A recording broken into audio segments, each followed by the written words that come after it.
ഇതിന് ഉത്തരവാദികളായിട്ടുള്ള ആളുകളുടെ പേരുകൾ ഉൾപ്പെടെ അവന്റെ മെസ്സേജിൽ, വാട്സപ്പ് മെസ്സേജിൽ ശ്രീ വിനീത് സൂചിപ്പിച്ചിട്ടുണ്ട്. മേധാവികൾ ഉൾപ്പെടെയുള്ള ആളുകളുടെ കൊടും പീഡനമാണ് ഈ മരണത്തിന്റെ യഥാർത്ഥ കാരണം എന്നുള്ളത്. മലപ്പുറം അരീക്കോട് സായുധ പോലീസ് ക്യാമ്പിൽ പോലീസുകാരൻ സ്വയം വെടിവെച്ച് ജീവനൊടുക്കി. വയനാട് സ്വദേശി വിനീതാണ് ആത്മഹത്യ ചെയ്തത്. 33 വയസ്സായിരുന്നു. തണ്ടർബോൾട്ട് കമാൻഡോ ആയിരുന്നു വിനീത്. ജോലി സംബന്ധമായ മാനസിക സമ്മർദ്ദം ഉണ്ടായിരുന്നുവെന്ന് സഹപ്രവർത്തകർ പറയുന്നു. അവധി ആവശ്യപ്പെട്ടിട്ട് നൽകിയില്ലെന്നും പോലീസുകാരനുമായി ബന്ധപ്പെട്ടവർ പറഞ്ഞു. ഗൺ ഉപയോഗിച്ച് തലയിൽ സ്വയം വെടിയുതിർത്ത് ആത്മഹത്യ ചെയ്ത നിലയിലാണ് മൃതദേഹം കണ്ടെത്തിയത്. മൃതദേഹം മഞ്ചേരിയിലെ സ്വകാര്യ ആശുപത്രി മോർച്ചറിയിലേക്ക് മാറ്റി. മനുഷ്യാവകാശ ലംഘനം പോലീസ് നടക്കുകയാണ്. പ്രാഥമികമായി ചെയ്യേണ്ട ഉത്തരവാദിത്തം പോലും നടപ്പിലാക്കാതെ പോലീസ് ഡിപ്പാർട്ട്മെന്റ് മുന്നോട്ട് പോവുകയാണ്. ഇതിന് ഉത്തരവാദികളായിട്ടുള്ള ആളുകളുടെ പേരുകൾ ഉൾപ്പെടെ അവന്റെ മെസ്സേജിൽ, വാട്സപ്പ് മെസ്സേജിൽ ശ്രീ വിനീത് സൂചിപ്പിച്ചിട്ടുണ്ട്. ഗർഭിണിയായ ഭാര്യ അവരെ പരിചരിക്കാൻ, അവരെ ഒന്ന് ആശ്വസിപ്പിക്കാൻ.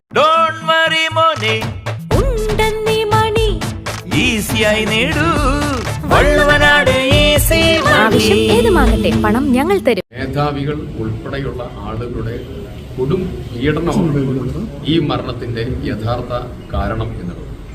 ഇത് പോലീസിൽ നടക്കുന്ന ഒരു വലിയ രീതിയിലുള്ള കുറ്റകരമായിട്ടുള്ള പീഡനവും അടിച്ചമർത്തലും അടിച്ചേൽപ്പിക്കലും ഒക്കെ നടന്നുകൊണ്ടിരിക്കുന്നു.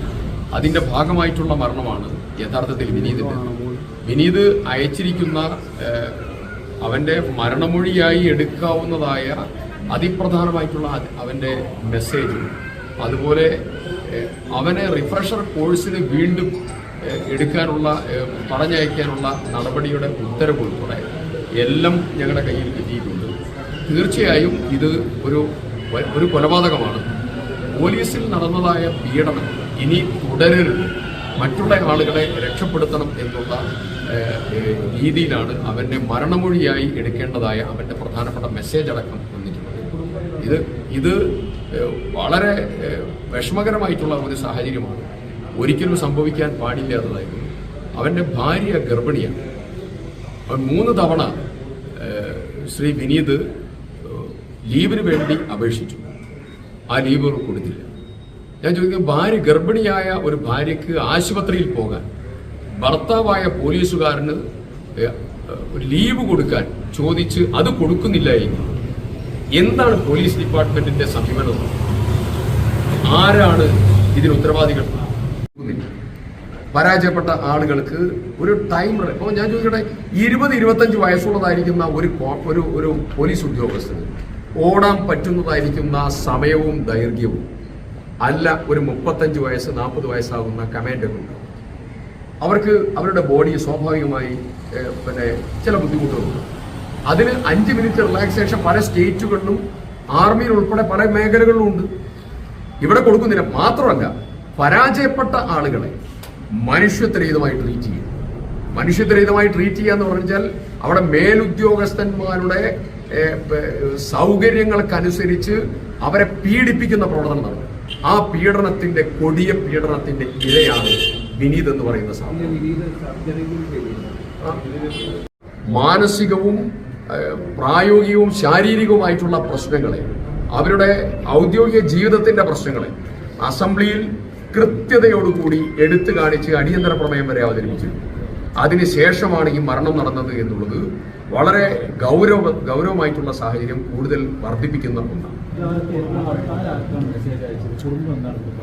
ഇതില് ഇവന്റെ മരിച്ചതായിരിക്കുന്ന വിനോദിന്റെ ഒരു കുടുംബത്തിലെ ഒരാൾക്കാണ് വിനോദ് ഈ മെസ്സേജ് അയച്ചത് എന്നാണ് മനസ്സിലാക്കുന്നത്. അതിന്റെ കോപ്പി എന്റെ കയ്യിലുണ്ട്. മാത്രമല്ല, ഒരു ബറ്റാലിയൻ ഇപ്പൊ റിഫ്രഷർ കോഴ്സും ഇവൻ മരിച്ചതായിരിക്കുന്ന വിനീത് കമാൻഡോ ആണ്, തണ്ടർബോൾട്ട് കമാൻഡോ ആണ്. അപ്പൊ സ്വാഭാവികമായി ഇവർക്ക് ഇവരുടേതായിരിക്കുന്ന ട്രെയിനിങ്ങും കാര്യങ്ങളൊക്കെ ഉണ്ട്. പക്ഷേ ആ ട്രെയിനിങ്ങിൽ 30% ആളുകൾ പരാജയപ്പെടുന്നു, അതിലധികം ആളുകൾ പരാജയപ്പെടുന്നു. ആ പരാജയപ്പെടുന്ന ആളുകൾക്ക് വീണ്ടും കോഴ്സ് എടുക്കും.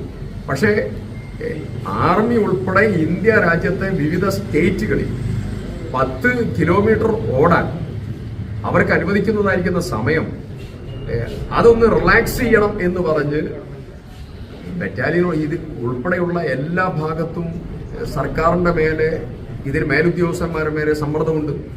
തമിഴ്നാട്ടിൽ, കർണാടകയിൽ, മറ്റുള്ള സ്റ്റേറ്റുകളിൽ അതിന് റിലാക്സേഷൻ ഉണ്ട്. നമ്മുടെ ഇവിടെ റിലാക്സേഷൻ ഇല്ല. പരാജയപ്പെടുന്നതായിരിക്കുന്ന ആളുകളെ ഇവർ ക്യാമ്പിൽ മനുഷ്യത്വരഹിതമായിട്ടുള്ള പ്രവർത്തനത്തിന് വിധേയമാക്കുകയാണ്. മനുഷ്യത്വരഹിതമായ പ്രവർത്തനം.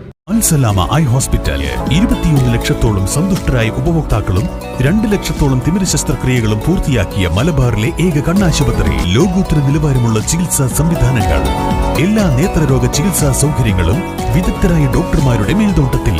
Al Salama eye hospital, hospital road, Perinthalmanna.